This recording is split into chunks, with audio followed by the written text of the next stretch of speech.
Salut tout le monde, j'espère que vous allez bien. On se retrouve aujourd'hui pour une nouvelle aventure avec Oh fais-moi peur. Je vous ai concocté 2 histoires en espérant qu'elles vont vous plaire. C'est parti, on débute maintenant avec la première.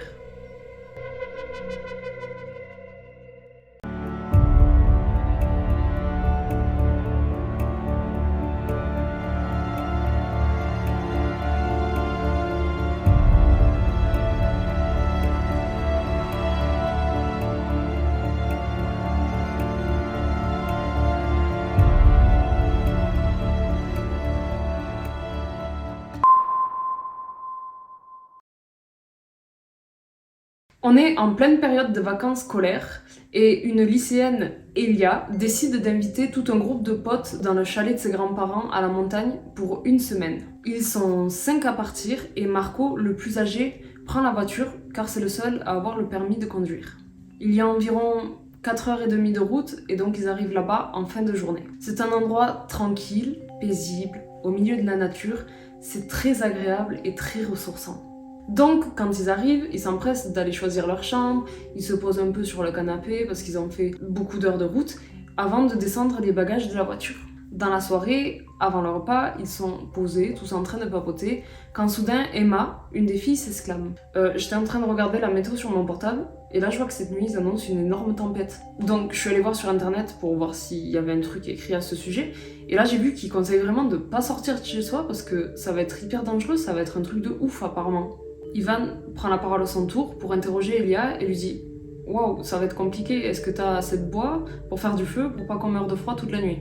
Elia s'aperçoit qu'en fait, non, et à vrai dire, elle n'y avait même pas pensé. Elle demande donc à Emma à quel moment la tempête est prévue et elle lui répond aux alentours d'1h du matin. À ce moment-là, il est 20h, donc Elia, ce qu'elle fait, c'est qu'elle propose à tout le monde de sortir dehors et d'aller chercher du bois afin d'essayer de faire du feu. Ils se disent que de toute façon, ils n'ont pas le choix parce qu'ils veulent pas mourir de froid cette nuit. Donc, vu qu'ils sont 5, ils font 2 groupes de 2 et un qui cherche le bois tout seul. Marco, c'est celui qui s'est dévoué pour aller chercher le bois tout seul. Mais il va regretter très vite. Dans la forêt qui se trouve à côté de la maison, il se sent mal à l'aise observé et puis il y a des bruits qui proviennent un peu de partout. Il n'est pas très rassuré, mais cela peut s'expliquer par la présence des animaux sauvages qui vivent dans les bois, mais aussi du vent qui fait bouger les arbres ou craquer les branches. Mais à un moment, il entend un bruit vraiment très proche de lui qui provient de l'arbre d'en face. Donc, il éclaire avec sa lampe torche, mais il aperçoit 2 yeux scintillants qui, d'un coup, se cachent derrière l'arbre. Cela l'a surpris sur le coup, mais il pense qu'il a simplement ébloui un animal avec sa lampe torche. Mais sur le chemin du retour au chalet, il se dit mais c'est étrange quand même, parce que les yeux qu'il a éclairés, ils n'étaient pas en bas de l'arbre, ils étaient vraiment à hauteur d'homme. Et il se dit mais quel animal fait cette taille ? Bref, il arrive au chalet et tout le monde a récupéré assez de bois pour tenir toute la nuit. Ils allument le feu, se posent et la soirée débute. Ils s'amusent plutôt bien, font des jeux d'alcool, action, vérité, etc. Enfin des jeux que tout le monde joue en soirée.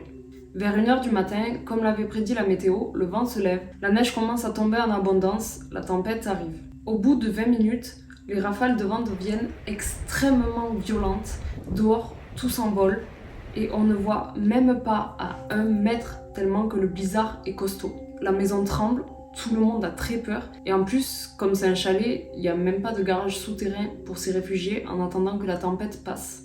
D'un coup, ce qui devait arriver arriva, le courant saute et tout le monde est plongé dans l'obscurité. La tempête continue de faire rage et le vent produit un bruit assourdissant. Il y a déjà dehors 1 mètre et quelques de neige depuis que la tempête a commencé. Soudain, des énormes coups se font entendre sur la porte d'entrée du chalet. Et plus les secondes défilent, plus les coups deviennent violents et forts. Le groupe se regarde, tout le monde est à l'intérieur, personne ne peut être dehors, c'est un chalet vraiment perdu au milieu de la montagne et surtout avec cette tempête qui fait rage. Ils pensent alors à un ours ou une bête féroce qui aurait pu sentir leur présence et vouloir les attaquer ou bien se réfugier de la tempête. C'est bien trop dangereux de laisser entrer à l'intérieur un animal sauvage, surtout que celui-ci a vraiment l'air féroce vu l'intensité de ses coups. 20 minutes passent et on entend toujours les coups à la porte qui font un bruit monstre. Les lycéens ont mis devant celle-ci de quoi bloquer l'entrée pour ne pas que la bête s'introduise à l'intérieur. Ils sont morts de trouille, pétrifiés. Cela fait un bon moment que la tempête a commencé et il est maintenant 4 heures du matin. Certains se sont endormis, morts de fatigue, et ceux qui restent commencent également à tomber dans les bras de Morphée. Au petit matin, ils se réveillent, la tempête est passée, il n'y a plus aucun bruit. Les coups sur la porte ne résonnent plus. L'un d'entre eux décide alors d'ouvrir la porte d'entrée pour constater les dégâts dehors dus à la tempête. Mais en ouvrant la porte, c'est tout autre chose qu'il découvre. Il pose la main sur la poignée et tire la porte vers lui pour l'ouvrir. Et là, on entend... Quelque chose vient de tomber sur le sol du chalet. C'est un homme recherché par les secours depuis 3 jours. En faisant une randonnée dans la montagne, il s'est perdu et n'a plus retrouvé son chemin. Les batteries de son téléphone à plat et sans moyen de contacter personne, il erre dans la montagne depuis 3 jours à la recherche d'un village ou de quelqu'un. Ce jour-ci, il avait enfin trouvé, mais la tempête a eu raison de lui. Le malheureux a frappé tellement fort et tellement longtemps sur cette porte qu'il s'est fait prendre par la tempête. Il voulait tellement être sauvé qu'il ne s'est pas rendu compte à l'allure à laquelle la neige tombait, et son corps déjà congelé ne l'a pas alerté non plus. Il ne sentait plus rien. Il s'est retrouvé là, congelé et sans vie, entre la porte du chalet et la neige. La tempête a eu raison de lui. Eh ben dis donc, quelles vacances au chalet, ça donne envie, hein. On part sur une toute autre atmosphère et on finit cette vidéo avec la deuxième histoire. C'est parti. Pour cette deuxième histoire, il s'agit d'un adolescent de 16 ans qui s'appelle Ethan. Ethan vit avec ses parents et sa petite sœur Noémie. Ils ont emménagé dans leur maison actuelle quand il avait 4 ans. C'est une maison pas si vieille que ça, assez moderne, avec du terrain, au plus grand bonheur de leur chien Marley. Le seul bémol de cette habitation, si je puis dire, c'est qu'elle est collée au cimetière du village. Alors il y en a que ça va déranger, d'autres non, comme par exemple la famille d'Ethan qui pour le coup s'en fout.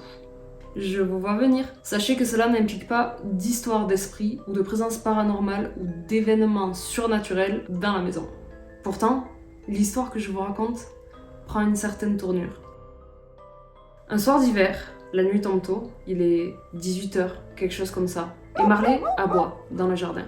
Alors, Ethan regarde par la fenêtre et il voit un chat posé sur la palissade en bois qui entoure le jardin. Et donc c'est pour ça que Marley aboie. Sauf qu'il est dans un état de transe et il veut tellement le croquer qu'il en devient fou. Le chat le nargue un peu, il s'en va, il saute de l'autre côté de la palissade et Marley ne l'a plus dans son champ de vision. Mais avec son odorat, il le sent de l'autre côté. Il profite d'une brèche dans la palissade en bois pour la défoncer. Parce que ce que j'ai oublié de préciser, c'est que Marley c'est un gros chien, c'est un berger blanc suisse. Donc forcément, ça a de la force. Donc il défonce la palissade et se retrouve de l'autre côté lui aussi. De l'autre côté, c'est le cimetière. Ethan, spectateur de la scène, il court dehors, il passe par le trou de la palissade que Marley a fait pour aller chercher son chien. Il aperçoit au loin celui-ci courir après le chat dans toutes les allées du cimetière, jusqu'à ce qu'il ne puisse plus le voir car il est trop loin et qu'il fait trop sombre. Il s'enfonce donc dans le cimetière qui est assez grand et il appelle son chien. Marley, Marley. Il ne vient pas. Puis son œil est attiré par quelque chose en mouvement. Il dirige son regard vers cette chose qui est en mouvement et il voit devant lui une dame qui aurait la trentaine et qui semble se recueillir devant une tombe.